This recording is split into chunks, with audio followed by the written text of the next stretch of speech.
Lektion 1: Die Natur erkunden. Guten Morgen, Anna. Warst du in letzter Zeit draußen? Das Wetter ist wunderschön. John, du hast recht. Ich wollte schon lange frische Luft schnappen. Was machst du gerne draußen? Ich liebe es, wandern zu gehen und Naturpfade zu erkunden. Der Szenenwechsel ist so erfrischend. Das klingt wunderbar. Ich gehe gerne im Park in der Nähe meines Hauses spazieren. Der Park ist auch eine großartige Option. Es ist schön, einfach rauszukommen und die Natur zu genießen. Auf jeden Fall. Ich finde es sehr entspannend, besonders nach einem langen Arbeitstag. Absolut. Es ist eine großartige Möglichkeit, neue Energie zu tanken und den Kopf frei zu bekommen. Ich stimme zu. Haben Sie einen Lieblingsplatz im Freien, den Sie gerne besuchen? Ich wandere sehr gerne zum Aussichtspunkt im State Park. Die Aussicht ist atemberaubend. Oh, das klingt wunderbar. Ich wette, da oben ist es wunderschön. Ist es? Du solltest mich irgendwann begleiten, wenn du Lust auf die Wanderung hast. Das fände ich toll. Es wäre schön, einen neuen Außenbereich zu erkunden. Wunderbar, dann müssen wir bald eine Reise planen. Ich freue mich immer über Gesellschaft. Hört sich gut an.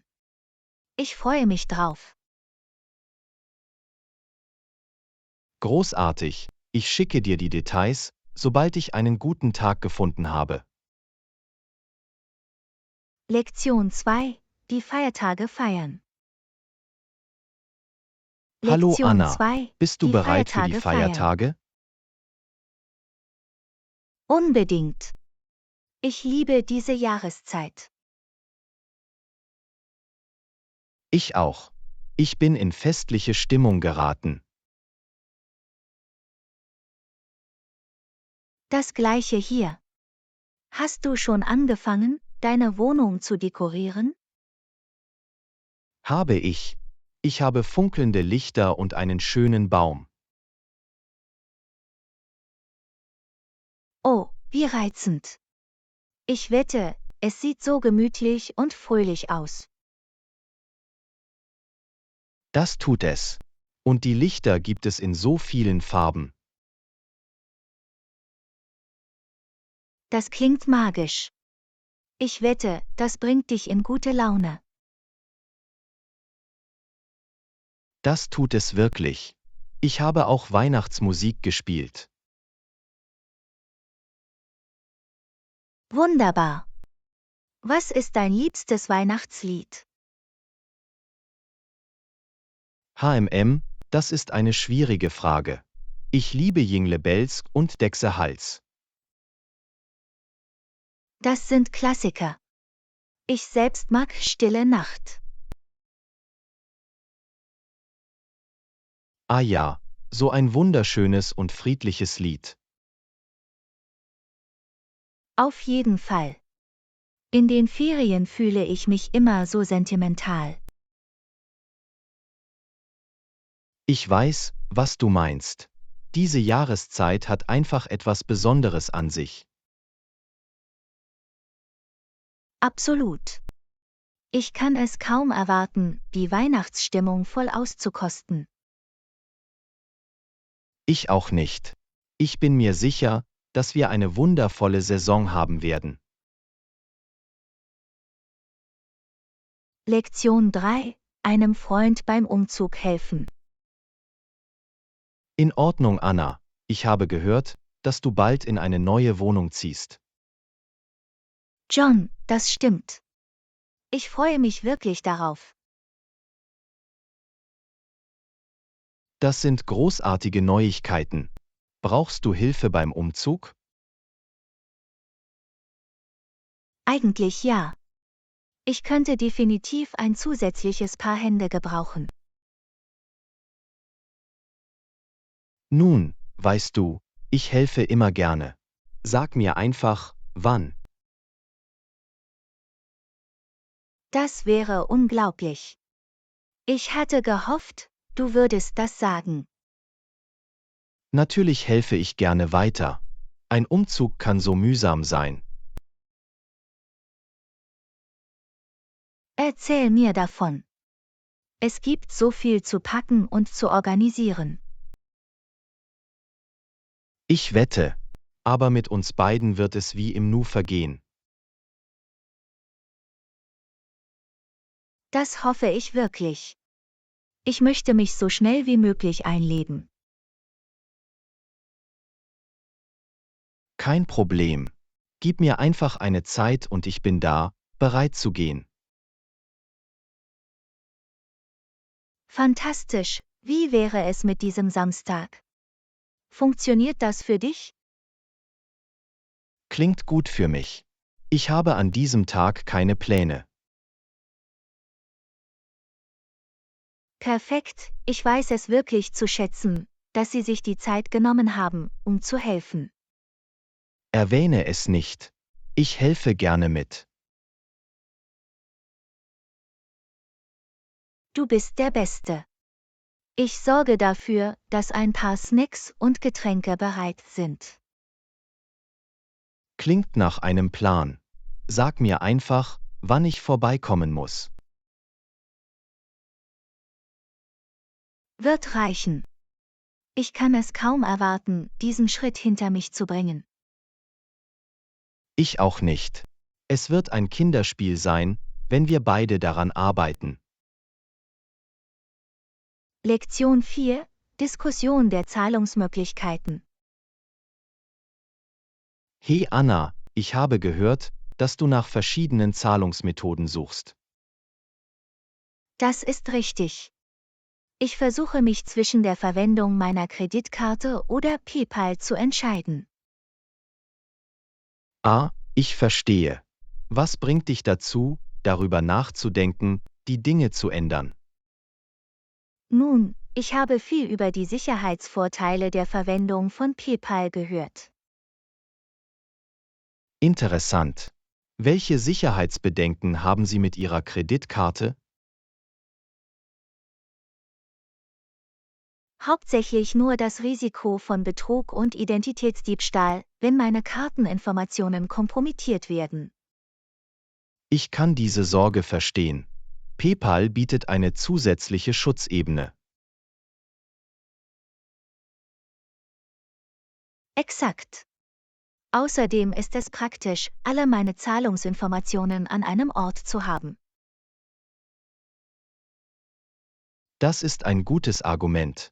PayPal kann das Online-Shopping ein bisschen einfacher machen.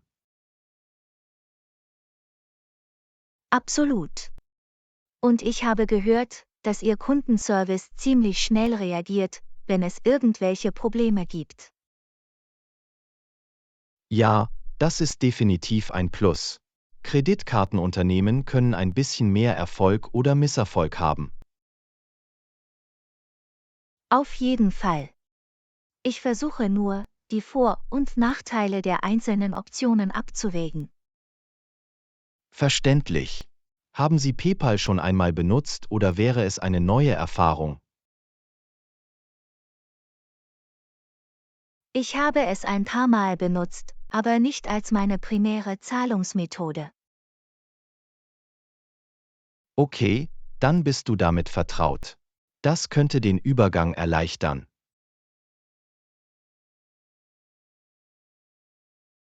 Auf jeden Fall. Ich glaube, ich tendiere eher dazu, PayPal auszuprobieren, um ehrlich zu sein. Fair genug. Solange Sie sich mit der Sicherheit und dem Komfort wohlfühlen, ist das, was zählt. Exakt. Ich glaube, ich werde es versuchen und sehen, wie es für mich funktioniert. Klingt nach einem soliden Plan. Lassen Sie mich wissen, wenn Sie unterwegs weitere Fragen haben. Lektion 5. Möglichkeiten für Freiwillige ausloten. Morgen. Ich habe gehört, dass du dich in letzter Zeit mit Freiwilligenarbeit beschäftigst. Das ist richtig. Ich bin wirklich daran interessiert, mich mehr in der Community zu engagieren. Das ist großartig. Welche Möglichkeiten der Freiwilligenarbeit haben Sie in Betracht gezogen? Nun, ich habe mir insbesondere einige internationale Freiwilligenprogramme angesehen. Interessant. Was reizt Sie am internationalen Aspekt? Ich denke, es wäre eine unglaubliche Lernerfahrung, in eine neue Kultur einzutauchen. Ich verstehe den Reiz daran. Haben Sie eine bestimmte Region oder ein bestimmtes Anliegen im Sinn?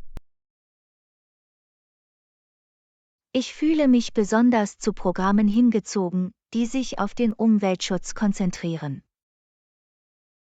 Toll, das ist ein wirklich wichtiger und wirkungsvoller Bereich der Freiwilligenarbeit. Auf jeden Fall. Ich liebe die Idee, einen spürbaren Unterschied machen zu können. Absolut. Und die Reisekomponente klingt, als wäre sie sehr lohnend. Exakt. Nach allem, was ich gelesen habe, dauert ein typischer Freiwilligeneinsatz etwa 6 Monate. Wow, das ist ein erheblicher Zeitaufwand. Fühlst du dich darauf vorbereitet? Ich glaube schon.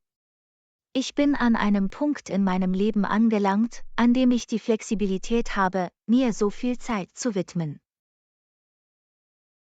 Das ist großartig. Und du bist im Rahmen des Freiwilligenprogramms versichert, oder? Ja, das ist einer der wichtigsten Vorteile. Ich wäre während meiner Auslandszeit voll versichert. Toll, das sorgt für ein gewisses Maß an Seelenfrieden. Haben Sie mit dem Bewerbungsprozess begonnen? Noch nicht, aber ich habe vor, es in den nächsten Wochen zu tun. Ich versuche nur, zuerst alle Details zu finalisieren. Nun, ich freue mich wirklich für dich. Das klingt nach einer großartigen Gelegenheit. Lektion 6. Eine freundliche Einführung. Guten Morgen. Bist du neu hier? Ich glaube nicht, dass wir uns schon einmal getroffen haben. Hallo, ja, das bin ich. Ich habe erst letzte Woche angefangen, im Büro zu arbeiten. Oh, wunderbar. Willkommen an Bord. Ich bin John, nett dich kennenzulernen. Es ist auch toll, dich kennenzulernen. Ich bin Anna, die neue Marketingassistentin. Hervorragend, wir können definitiv ein paar frische Talente in der Marketingabteilung gebrauchen. Ich freue mich darauf, einzutauchen und beizutragen, was ich kann. Das scheint ein großartiges Unternehmen zu sein. Absolut, wir haben hier ein wirklich fantastisches Team. Ich bin mir sicher, dass du genau hineinpasst. Das ist so schön zu hören. Ich bin immer bereit zu lernen und mich neuen Herausforderungen zu stellen. Wunderbare Einstellung. Das ist genau die Art von Geist, die wir hier schätzen. Ich freue mich, das zu hören. Ich freue mich darauf, alle besser kennenzulernen. Ebenso. Sie können jederzeit mit mir chatten, wenn Sie Fragen haben oder einfach nur reden möchten. Das ist sehr nett von dir. Ich weiß den herzlichen Empfang zu schätzen. Natürlich ist es mir eine Freude. Das ist ein großartiger Ort zum Arbeiten. Ich denke, du wirst es lieben. Ich bin mir sicher, dass ich das tun werde. Nochmals vielen Dank. Ich freue mich, hier zu sein. Hervorragend. Willkommen an Bord. Lassen Sie mich wissen, ob ich irgendwie helfen kann. Lektion 7: Erkundung der Office-Richtlinien. Hallo Anna, hattest du schon die Gelegenheit, die Unternehmensrichtlinien zu überprüfen? Guten Morgen. Nein, ich hatte keine Gelegenheit, sie im Detail durchzugehen. Kein Problem, lassen Sie mich Ihnen einen kurzen Überblick über die wichtigsten Dinge geben, die Sie wissen sollten. Toll, das wäre wirklich hilfreich. Ich möchte sicher gehen, dass ich alles verstehe. Fantastisch. Zunächst einmal möchten wir, dass Mitarbeiter ihre Ausweise vorlegen. Ah, ich verstehe. Gut zu wissen. Gibt es eine Begrenzung für die Anzahl der Stunden, die wir arbeiten können? Das ist eine gute Frage. Wir haben eigentlich keine strengen Grenzen, aber wir fördern die Vereinbarkeit von Beruf und Privatleben. Wunderbar, das klingt sehr vernünftig. Was ist mit Urlaubszeit und Krankenstand? Wir haben dort eine ziemlich großzügige Politik. Sie erhalten jeden Monat bezahlte Freizeit. Hervorragend, das freut mich zu hören. Und was Dinge wie Spesenabrechnungen angeht? Ah ja, wir haben ein unkompliziertes System für die Einreichung und Rückerstattung. Perfekt, das wird sich als nützlich erweisen. Was ist mit beruflichen Entwicklungsmöglichkeiten? Dafür haben wir tatsächlich ein großartiges Programm. Es gibt viele Möglichkeiten, hier zu lernen und zu wachsen. Fantastisch, darüber freue ich mich sehr. Gibt es noch etwas, das ich beachten sollte? Lass mich nachdenken. Oh, wir haben eine ziemlich strikte Politik, die Belästigung nicht toleriert. Absolut, das ist so wichtig.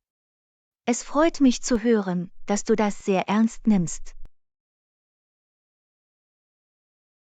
Auf jeden Fall ist es entscheidend. In Ordnung, ich denke, das deckt die wichtigsten Dinge ab. Lass es mich wissen, wenn du weitere Fragen hast. Werde ich machen. Vielen Dank, John. Das war sehr hilfreich, um sich zu orientieren. Jederzeit, ich helfe gerne weiter. Willkommen an Bord, ich bin sicher, Sie werden es hier gut machen. Lektion 8: Planung für die Zukunft. Hey Anna, hast du dir Gedanken über deine Zukunftspläne gemacht? Morgen. Darüber habe ich in letzter Zeit viel nachgedacht. Das wäre wunderbar. Was für Pläne erwägen Sie? Nun, ich bin wirklich daran interessiert, eine zusätzliche Ausbildung zu absolvieren. Ich bin mir sicher, das wäre unglaublich wertvoll. Welchen Bereich schaust du dir an? Ich erkunde Programme in Betriebswirtschaft. Ich denke, das könnte viele Möglichkeiten eröffnen. Das ist eine fantastische Idee. Ich bin sicher, jeder würde es schätzen, dieses Fachwissen im Team zu haben. Genau, ich denke, es könnte dem Unternehmen auf lange Sicht wirklich zugutekommen. Absolut. Und was ist mit dem Thema Bildung? Irgendwelche anderen Ziele oder Träume? Nun, ich würde hier gerne irgendwann eine größere Führungsrolle übernehmen. Das wäre unglaublich. Ich habe keinen Zweifel, dass Sie die Fähigkeiten und den Antrieb haben, dies zu erreichen. Danke, das bedeutet mir viel. Ich freue mich sehr über die Möglichkeiten. So wie du sein solltest. Ich freue mich, Sie auf jede erdenkliche Weise zu unterstützen. Das weiß ich zu schätzen. Es ist toll, einen Kollegen zu haben, der so ermutigend ist. Natürlich machen wir das zusammen. Ich freue mich darauf zu sehen, wohin Ihre Reise Sie führt. Ich auch, das war ein wirklich hilfreiches Gespräch. Es gibt viel zum Nachdenken. Wunderbar. Lass es mich wissen, wenn du mal mehr über die Zukunft brainstormen willst. Lektion 9: Planung von Abenteuern am Wochenende. Morgen. Hast du dir Gedanken über deine Wochenendpläne gemacht? Hey John, ich habe gehofft, rauszukommen und die Stadt ein bisschen zu erkunden. Das ist großartig. Haben Sie bestimmte Orte im Sinn, die Sie gerne auschecken würden? Nun, ich wollte das neue Kunstmuseum besuchen, das Sie gerade eröffnet haben. Eine hervorragende Wahl. Wir sollten bald dorthin fahren, um Menschenmassen zu vermeiden. Stimmt, an den Wochenenden kann es bei neuen Attraktionen ziemlich voll werden. Absolut. Vielleicht könnten wir auch vorher früh zu Mittag essen? Mir gefällt, wie du denkst. Irgendwelche Restaurantempfehlungen in dieser Gegend? Nur ein paar Blocks vom Museum entfernt gibt es ein hochbewertetes Bistro. Perfekt, das klingt nach dem idealen Plan. Ich werde schon aufgeregt, wenn ich nur daran denke.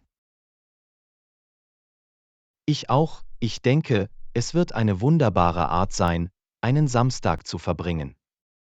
Auf jeden Fall. Es wird schön sein, das Büro zu verlassen und die Stadt zu genießen. Absolut. Ein bisschen Kultur und gutes Essen, was könnte besser sein? Genau. Ich bin so froh, dass wir diesbezüglich auf derselben Seite sind. Wunderbar. Sollen wir uns dann gegen 11 Uhr treffen? Ja, machen wir es. Ich freue mich darauf. Hervorragend, ich notiere es. Das wird ein großartiges Wochenende. Lektion 10: Erkunden Sie das Heimatmuseum. Hallo. Hast du von dem neuen Museum gehört, das gerade in der Innenstadt eröffnet wurde? Hervorragend, das wollte ich mir schon lange ansehen. Ist es weit von hier? Überhaupt nicht, es ist nur einen kurzen Spaziergang von dieser Gegend entfernt. Wir sollten auf jeden Fall einen Besuch abstatten. Das ist perfekt, ich würde gerne sehen, welche Art von Ausstellungen Sie haben. Ja, soweit ich gehört habe, haben Sie eine wirklich beeindruckende Sammlung. Das ist großartig, ich freue mich immer darauf, mehr über die lokale Geschichte und Kultur zu erfahren. Absolut. Ein Museumsbesuch wäre eine wunderbare Art, den Nachmittag zu verbringen. Ich stimme zu. Wann könntest du gehen? Ich habe dieses Wochenende geöffnet. Das Wochenende funktioniert auch gut für mich. Wie wäre es mit Samstagnachmittag? Samstag ist perfekt. Ich habe den ganzen Tag Zeit, also können wir uns die Zeit nehmen, die Gegend zu erkunden. Hört sich gut an. Ich mache mir eine Notiz, um dich dann gegen 14 Uhr abzuholen. Wunderbar, ich freue mich riesig darauf. Das wird ein lustiger Ausflug. Auf jeden Fall. Ein bisschen Kultur und Zeitvertreib, das ist unschlagbar. Genau. Ich weiß es zu schätzen, dass du das vorschlägst. Es wird großartig werden. Es war mir ein Vergnügen. Ich freue mich, dass wir das schaffen können. Wir sehen uns am Samstag. Natürlich. Ich freue mich, dass wir dieses wichtige Gespräch führen konnten. Lass mich wissen, wie ich sonst helfen kann. Wird reichen. Ich bin sicher, wir werden dieses Thema bald wieder aufgreifen. Es gibt noch so viel zu tun. Lektion 11: Selbstvertrauen aufbauen. Hey Anna, ich wollte mit dir über etwas reden. Was beschäftigt dich? Ich bin ganz Ohr. Nun, ich fühle mich in letzter Zeit ein bisschen unsicher. Ich möchte Wege finden, mich selbstbewusster zu fühlen. Ich verstehe. Es ist so wichtig, sich in der eigenen Haut wohlzufühlen. Exakt. Hast du Vorschläge, wie ich mein Selbstvertrauen stärken kann?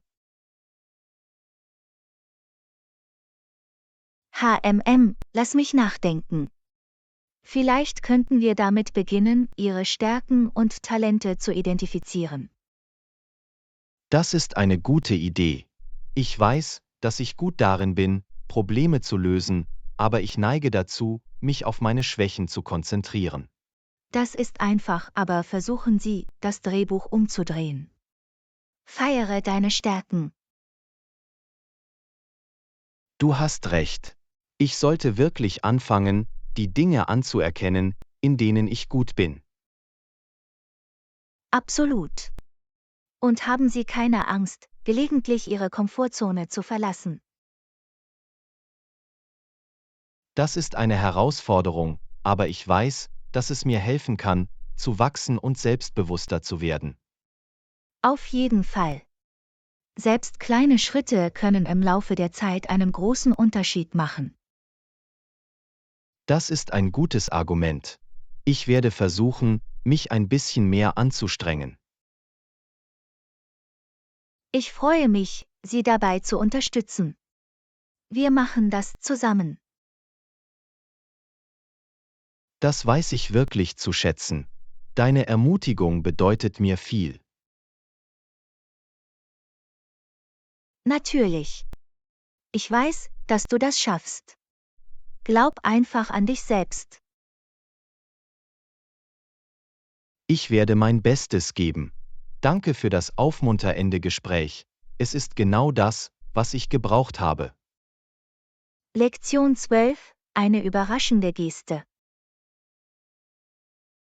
Hey Anna, ich habe eine lustige Geschichte, die ich mit dir teilen möchte.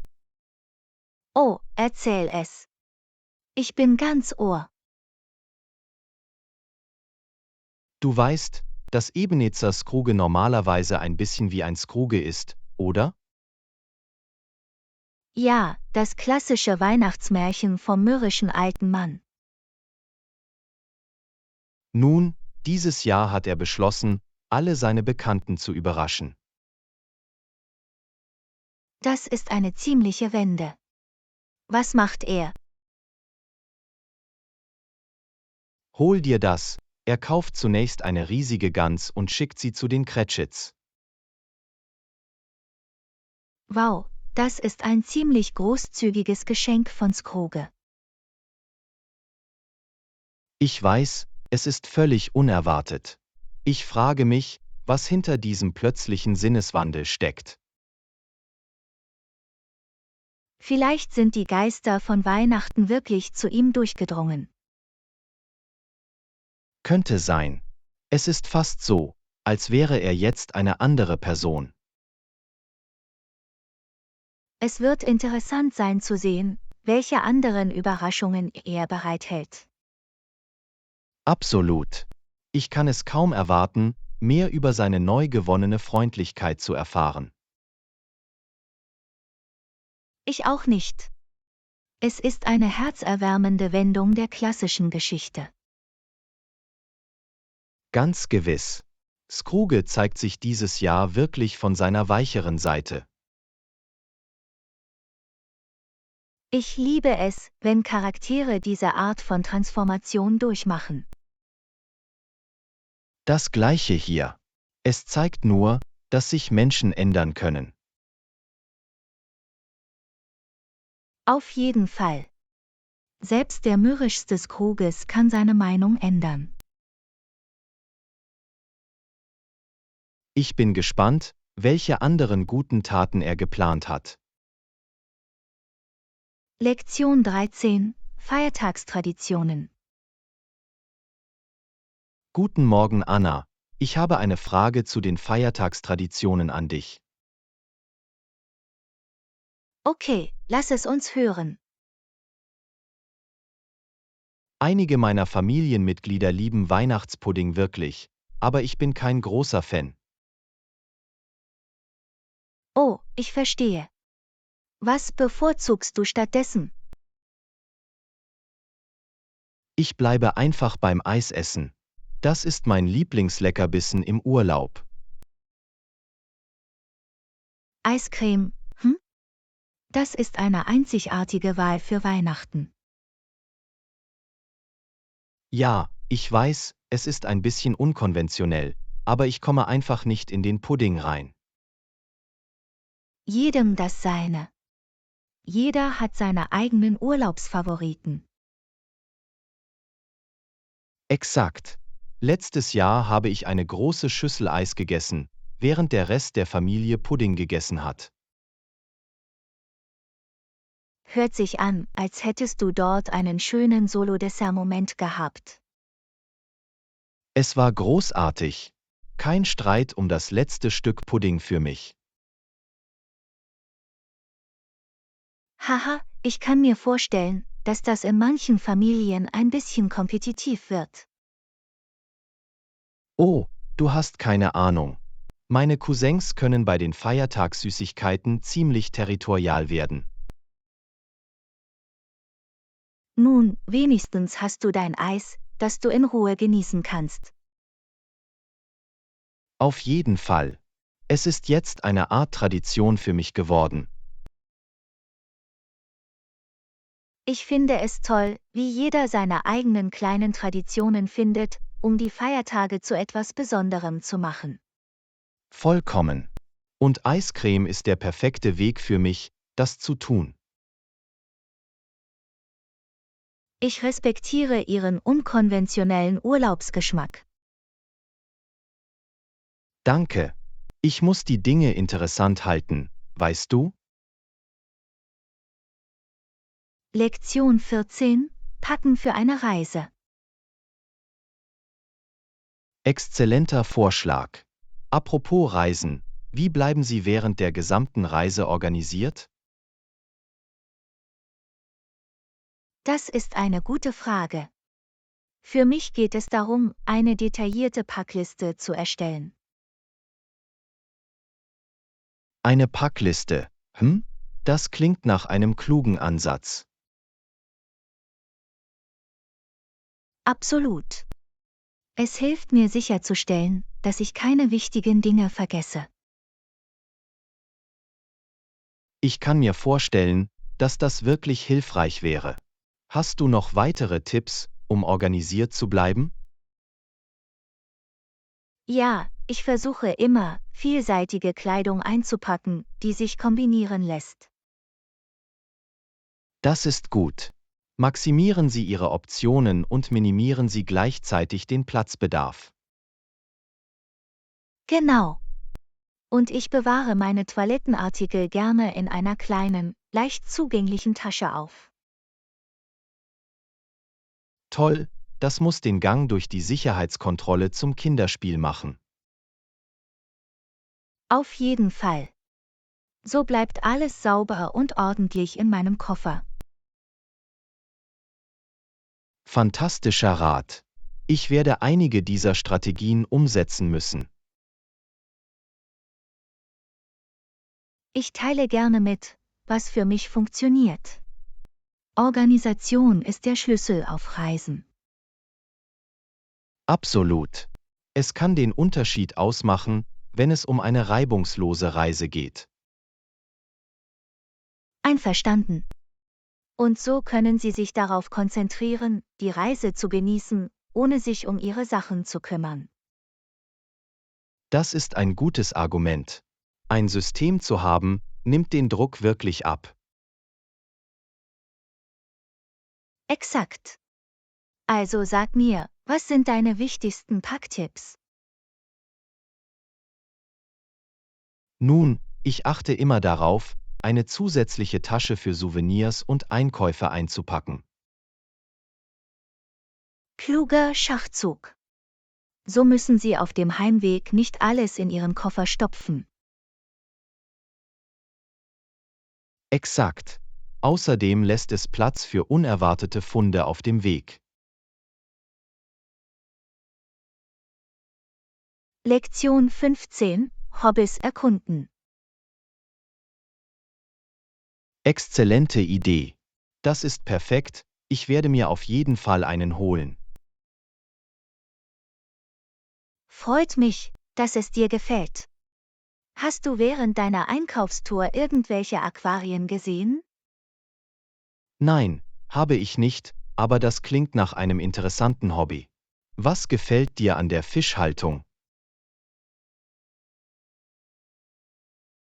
Es ist so beruhigend, den Fischen beim Schwimmen zuzusehen.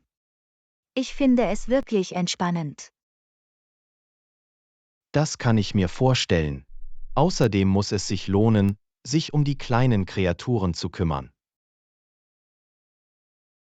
Unbedingt. Und es macht Spaß, das Aquarium zu gestalten und die perfekten Dekorationen auszuwählen. Das ist ein gutes Argument. Das Anpassen des Setups klingt nach dem halben Spaß. Genau. Hast du irgendwelche Hobbys, die dir besonders am Herzen liegen? Nun, ich habe in letzter Zeit angefangen, im Garten zu arbeiten.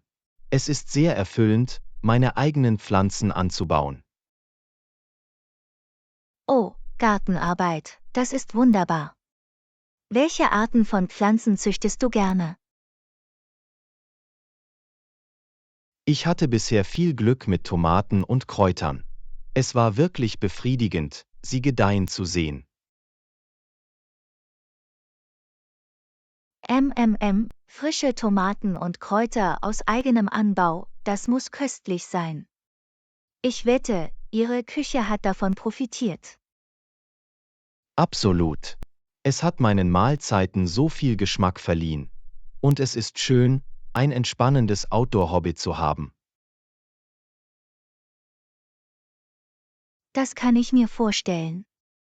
Gartenarbeit scheint eine großartige Möglichkeit zu sein, sich zu entspannen und mit der Natur in Kontakt zu treten.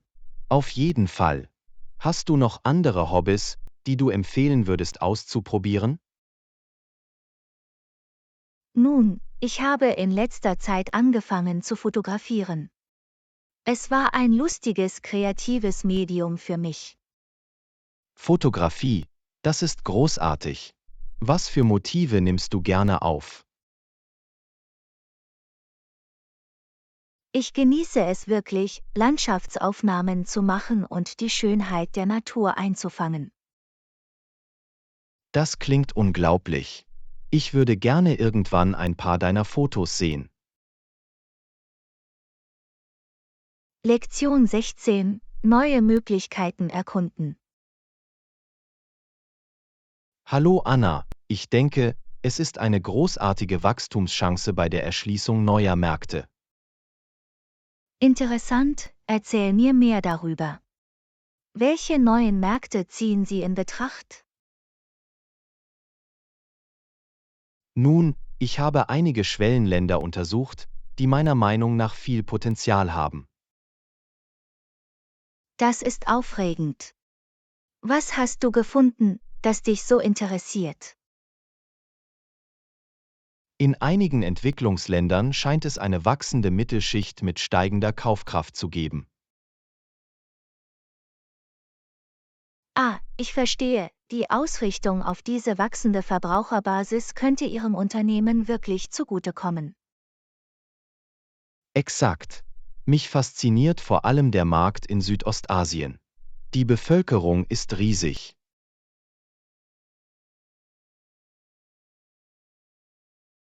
Das ist ein kluger Schachzug. Die schiere Größe dieser Region bietet enorme Chancen. Absolut. Und auch die Volkswirtschaften dort beginnen richtig Fahrt aufzunehmen. Dann macht es Sinn, zu untersuchen, wie dieses Wachstum genutzt werden kann. Was ist Ihre Strategie für den Eintritt in diese neuen Märkte? Nun, ich denke darüber nach, mit einigen gezielten Online-Marketing-Kampagnen zu beginnen. Gute Entscheidung. Digitale Öffentlichkeitsarbeit kann eine effektive Methode sein, um zuerst das Terrain zu sondieren. Auf jeden Fall. Und ich erwäge auch, einige strategische lokale Partnerschaften einzugehen. Eine Partnerschaft mit etablierten Akteuren in diesen Regionen ist ein kluger Ansatz. Auf jeden Fall. Es ermöglicht uns, ihre bestehende Infrastruktur und ihren Kundenstamm zu nutzen. Das ist eine clevere Methode, um schnell in diesen neuen Märkten Fuß zu fassen. Exakt. Ich freue mich wirklich über das Potenzial, möchte aber sicherstellen, dass wir es mit Bedacht angehen. Klingt so, als ob Sie eine ausgewogene Strategie in Arbeit haben. Ich bin mir sicher, dass sich diese Erweiterung auszahlen wird. Das hoffe ich. Das ist ein großer Schritt, aber ich denke, der Vorteil ist erheblich, wenn wir ihn richtig umsetzen. Lektion 17: Erkunden pulsierender Städte. Hey Anna, ich wollte schon immer eine pulsierende Stadt erkunden. Wie wäre es mit Barcelona, Spanien? Oh John, Barcelona klingt unglaublich. Ich habe gehört, dass es eine so lebendige und kulturell reiche Stadt ist. Absolut, die Architektur, das Essen, die Kunstszene, sie hat so viel zu bieten. Ich wette, die Energie dort ist unglaublich. Was für Dinge hoffst du zu erleben? Nun, ich würde gerne durch die bezaubernden Straßen schlendern und die atemberaubenden Gaudi-Gebäude besichtigen. Die Kathedrale Sagrada Familia ist definitiv ein Muss, oder? So ein ikonisches Wahrzeichen. Auf jeden Fall, und ich möchte auch den berühmten Boulevard La Rambla entlang schlendern. Oh ja, diese lebhafte Fußgängerzone klingt perfekt, um die lokale Atmosphäre zu genießen. Absolut. Und natürlich kann ich es kaum erwarten, all die köstlichen Tapas und Sangria zu genießen. Haha ja, das Essen und die Getränke sind wahrscheinlich auch für mich eine der größten Attraktionen. Ich bin sicher, wir würden eine unglaubliche Zeit haben, um die pulsierenden Viertel und die Kultur zu erkunden. Es wäre so ein Abenteuer.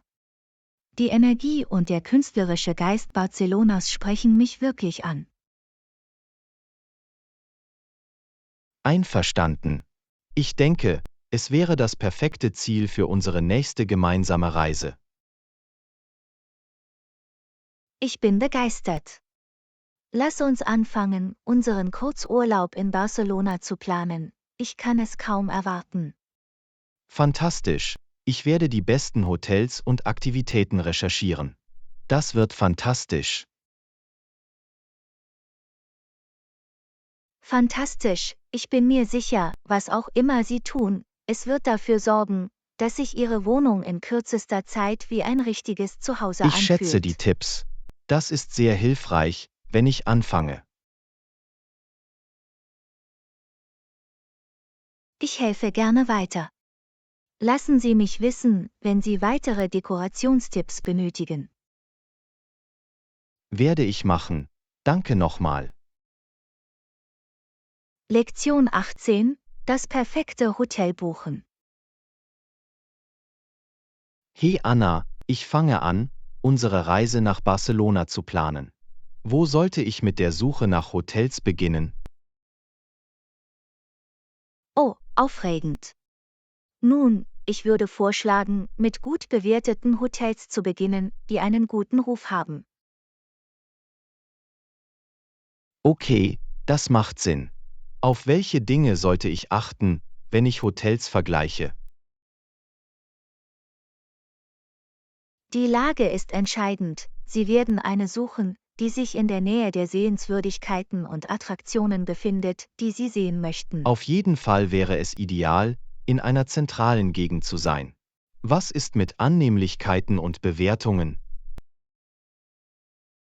Ja, suchen Sie nach Hotels mit guten Annehmlichkeiten wie kostenlosem WLAN, Frühstück und hohen Bewertungen. Verstanden, das werden wichtige Faktoren sein. Und was ist mit der Preisgestaltung? Gibt's da irgendwelche Tipps? Ich würde empfehlen, sich eine Reihe von Budgets anzusehen, um das beste Preis-Leistungs-Verhältnis zu finden. Entscheiden Sie sich nicht einfach für das Billigste. Das ist ein gutes Argument. Ich möchte nicht auf Qualität verzichten, nur um ein paar Dollar zu sparen. Exakt. Lesen Sie die Bewertungen sorgfältig durch, um sicherzustellen, dass Sie das beste Hotel für Ihr Geld erhalten. Exzellente Beratung. Ich beginne meine Suche mit dem Schwerpunkt auf hochbewerteten, zentral gelegenen Hotels.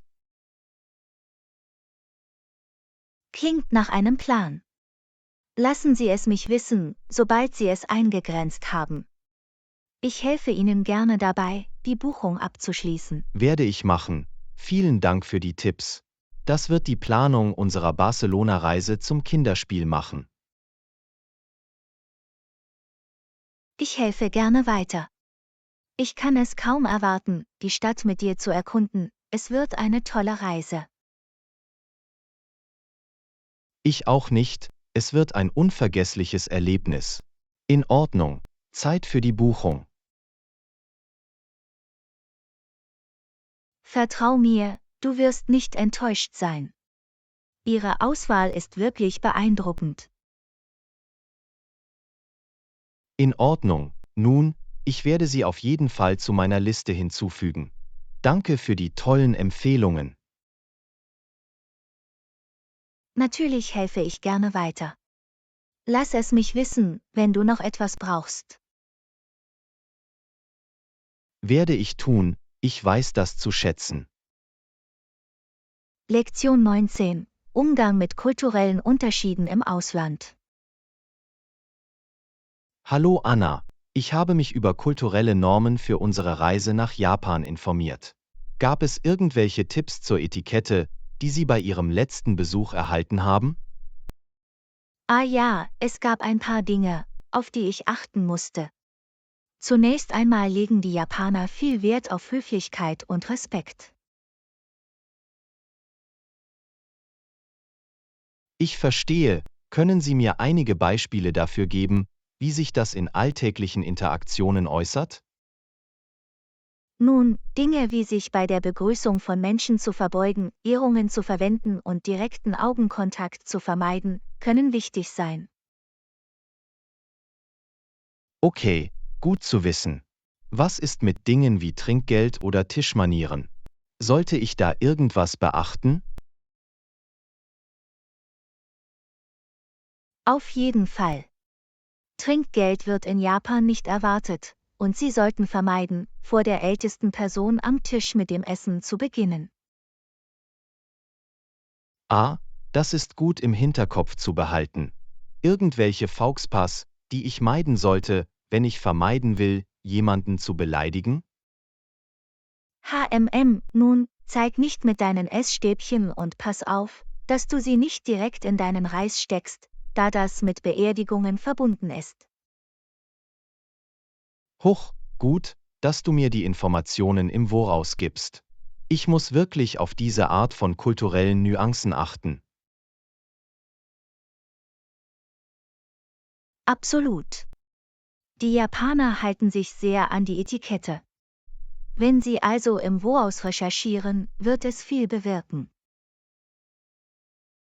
Ganz gewiss. Gibt es noch etwas, das ich wissen sollte, um mich anzupassen und ein authentischeres Erlebnis zu haben? Eine weitere Sache, versuche, ein paar grundlegende japanische Sätze wie Danke und Entschuldigung zu lernen. Die Einheimischen wissen die Mühe sehr zu schätzen. Toller Tipp, ich werde mich mit einigen Schlüsselbegriffen vertraut machen. Vielen Dank für all die hilfreichen Ratschläge. Ich freue mich, zu teilen, was ich gelernt habe. Lassen Sie mich einfach wissen, wenn Sie weitere Fragen haben, während Sie mit der Planung fortfahren. Ich werde es tun, ich weiß es wirklich zu schätzen, dass Sie sich die Zeit nehmen, um sicherzustellen, dass ich vorbereitet bin. Das wird unsere Reise so viel reibungsloser machen. Technik, Weißt du, ich habe einen Freund, der in der Softwareentwicklung arbeitet und sie liebt. Softwareentwicklung.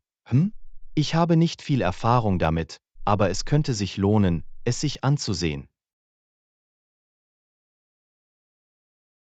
Auf jeden Fall boomt die Technologiebranche gerade. Es gibt so viele verschiedene Wege, die sie einschlagen könnten. Ja, das ist ein gutes Argument. Dort gibt es viele Möglichkeiten, sie zu erkunden. Lektion 20. Schuhe für einen Tag tauschen. Hey Anna, ich habe gerade nachgedacht, wünschst du dir nicht manchmal, wir könnten für einen Tag die Plätze tauschen? Haha, Handelsplätze? Was meinst du damit? Du weißt schon, für einen Tag die Rollen tauschen. Ich frage mich, wie es sich anfühlen würde, in deinen Schuhen zu laufen. Ah, ich verstehe, worauf du hinaus willst. Das ist ein interessanter Gedanke. Warum hast du angefangen, darüber nachzudenken?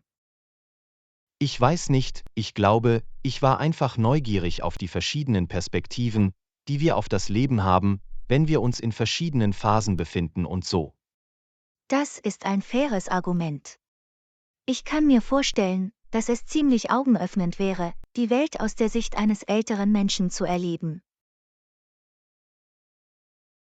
Genau. Was sind die einzigartigen Herausforderungen, vor denen Sie stehen und die mir vielleicht nicht einmal bewusst sind? Nun, da ist zum einen der physische Aspekt des Älterwerdens. Einfache Aufgaben können mit der Zeit schwieriger werden. Ich kann mir vorstellen, dass das frustrierend wäre. Und ich bin mir sicher, dass die mentale und emotionale Seite des Alterns ihre eigenen Hürden hat. Absolut. Die Weisheit, die mit dem Alter einhergeht, ist von unschätzbarem Wert, aber sie geht oft mit Verlustgefühlen und Nostalgie einher. So habe ich nie wirklich darüber nachgedacht. Ich schätze, ich habe immer nur die positiven Seiten des Älterwerdens gesehen. Das ist verständlich. Es ist leicht, die Erfahrung zu idealisieren, wenn man sie nicht selbst erlebt hat. Du hast recht, ich habe wahrscheinlich eine ziemlich eingeschränkte Perspektive.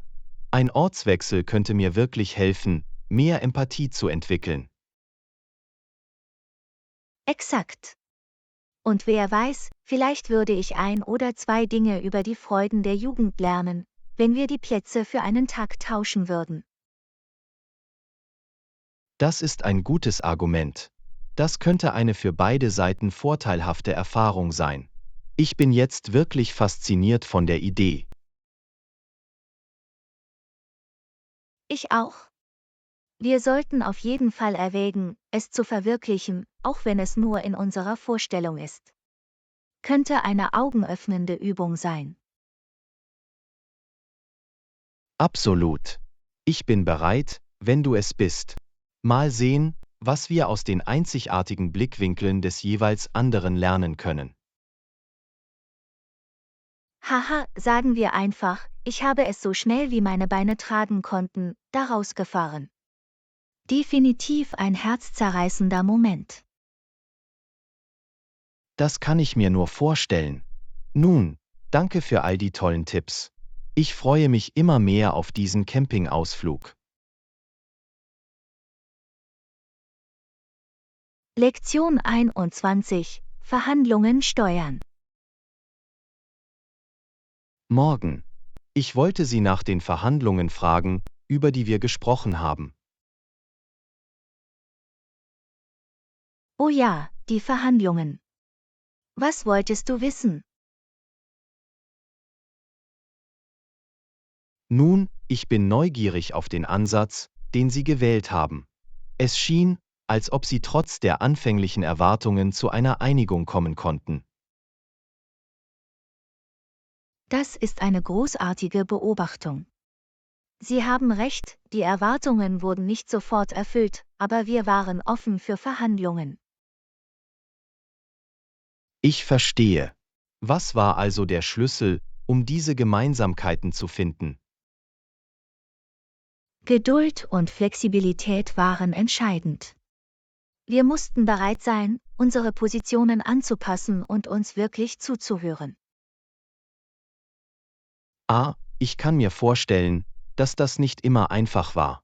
Verhandlungen können manchmal ziemlich angespannt werden. Absolut. Aber wir haben uns auf unsere gemeinsamen Ziele konzentriert, und das hat uns geholfen, die kniffligen Teile zu bewältigen. Ich verstehe. Die Beibehaltung dieser Gesamtperspektive muss von entscheidender Bedeutung gewesen sein. Auf jeden Fall. Es ist leicht, sich in den Details zu verzetteln, aber das Endergebnis im Hinterkopf zu behalten, hat uns geleitet. Das macht sehr viel Sinn. Und wie hast du es geschafft, die ganze Zeit so ruhig und gelassen zu bleiben? Nun, ich habe gelernt, dass emotionale Kontrolle bei Verhandlungen, bei denen viel auf dem Spiel steht, entscheidend ist. Verärgert zu werden hilft normalerweise nicht. Guter Punkt. Wenn Sie einen kühlen Kopf behalten, können Sie strategischer denken. Exakt. Und es gibt einen besseren Ton für den gesamten Prozess an, was den Unterschied ausmachen kann.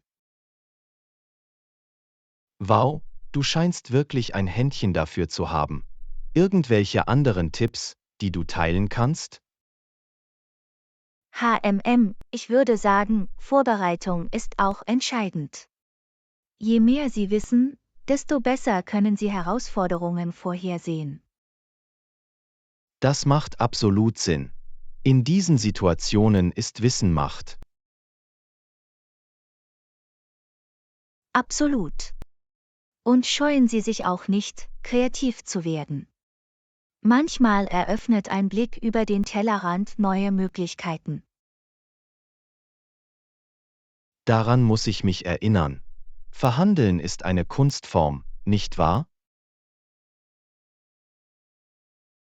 Lektion 22. Sparsame Funde und versteckte Juwelen. Hey Anna, warst du in letzter Zeit in guten Secondhand-Läden? Weißt du, das habe ich. Ich liebe es, diese versteckten Juwelen in Secondhand-Läden zu finden. Sie haben so viel Charakter.